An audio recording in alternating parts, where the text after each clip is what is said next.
Dear comrades and friends, in the 20th century, Europe was the origin and the main battlefield of two imperialist world wars.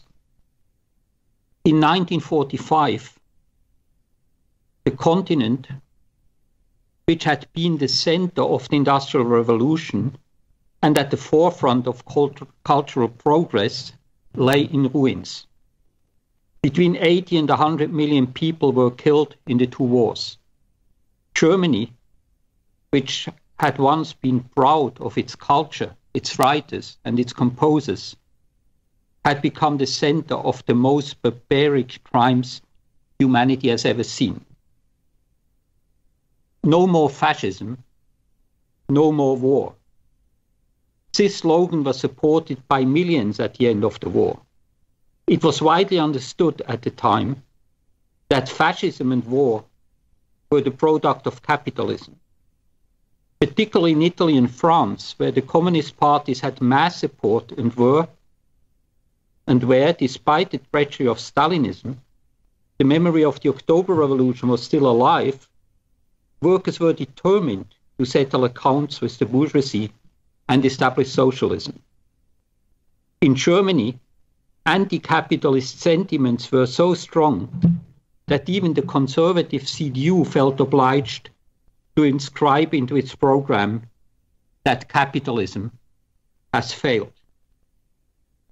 But the Stalinist and reformist leaders of the workers' movement blocked these socialist aspirations and worked closely with their respective governments to stabilize the capitalist system. They promoted a number of mechanisms that, as they claimed, would overcome the national and social antagonisms that had led to fascism and war. Social reforms, rather than social revolution, would gradually overcome social inequality and create prosperity and equal opportunities for everyone. The economic integration of the continent on a capitalist basis, the European Union, would overcome the national antagonisms that had destroyed Europe. 70 years later, all these promises are in tatters. Social inequality, both across the continent as in every individual European country, is greater than ever before. The average wage in Bulgaria, an EU member, is more than 10 times lower than the average wage in Denmark.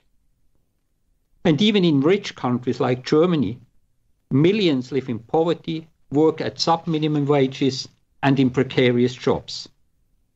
Unemployment is high. In some European countries, more than 50% of young people are without work. The danger of war is bigger than ever since 1945. Every single European country is massively increasing its military budget. European troops are engaged in imperialist wars in the Middle East and in Africa. And for the first time since the Nazi invasion of the Soviet Union, the Western imperialist powers are deploying troops at the Russian border. The threat of a military confrontation between the two biggest nuclear powers of the world, the United States and Russia, is no longer a hypothetical possibility, but a real danger. It would transform Europe into a nuclear battlefield. But not only the threat of war with Russia, also the danger of war between Europe and the United States and within Europe itself is growing. Tensions between the United States and Europe, and Germany in particular, have been increasing for a long time. But with the election of Donald Trump as President of the United States, they have acquired a new dimension. Germany reacts with an aggressive foreign and military policy. It is massively increasing its military budget and tries to transform the European Union, or at least its core, from an economic into a military alliance dominated by Germany and co-equal to the US. The European Union, once advertised as a means to unify Europe, has emerged as a breeding ground for nationalism, xenophobia, social regression, law and order policies, and war. The austerity programs dictated by Brussels and Berlin have devastated entire countries, like Greece.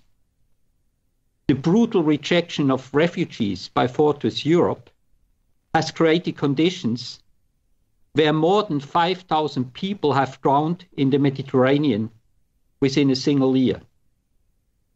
The only field where the EU is making real progress is the build-up of a vast police and surveillance machine.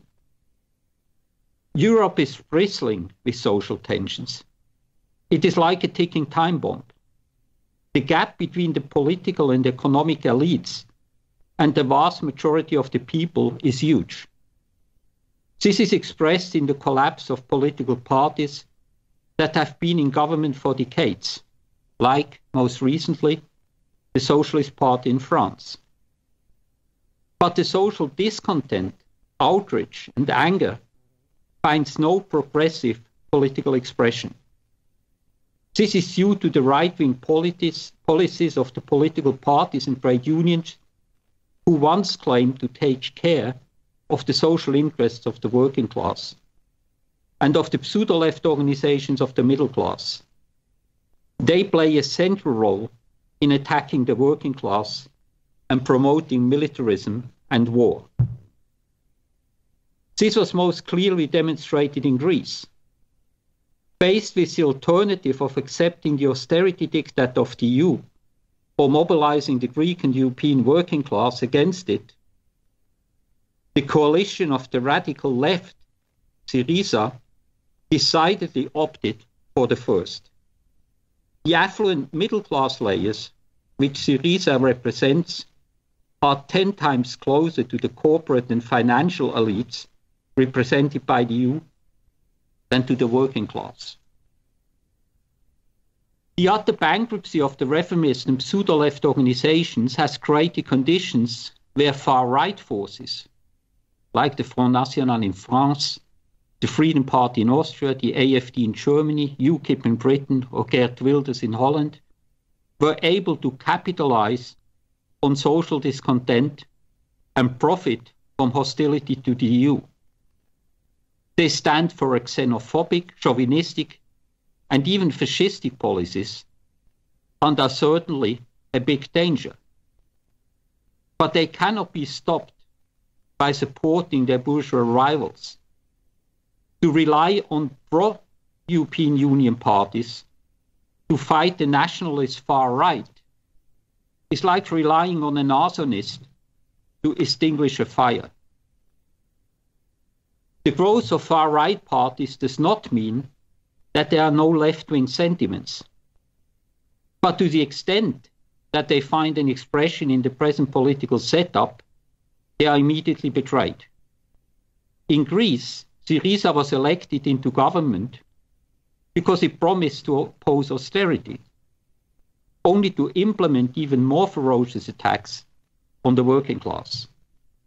In France, the vote for Jean-Luc Mélenchon more than doubled since the beginning of the year, because he made anti-war and anti-austerity noises. In the end, only 1.7% separated him from Marine Le Pen, the Front National candidate. But as a seasoned bourgeois politician who has been in business for more than 40 years, the last thing Mélenchon wants is an independent movement of the working class. The urgent task now posed in Europe, as everywhere in the world, is the building of sections of the International Committee of the Fourth International that can provide the working class with an internationalist, socialist orientation in the coming social eruptions. Our answer to the crisis of the European Union are the United Socialist States of Europe. This is not a rhetorical slogan, but a political perspective.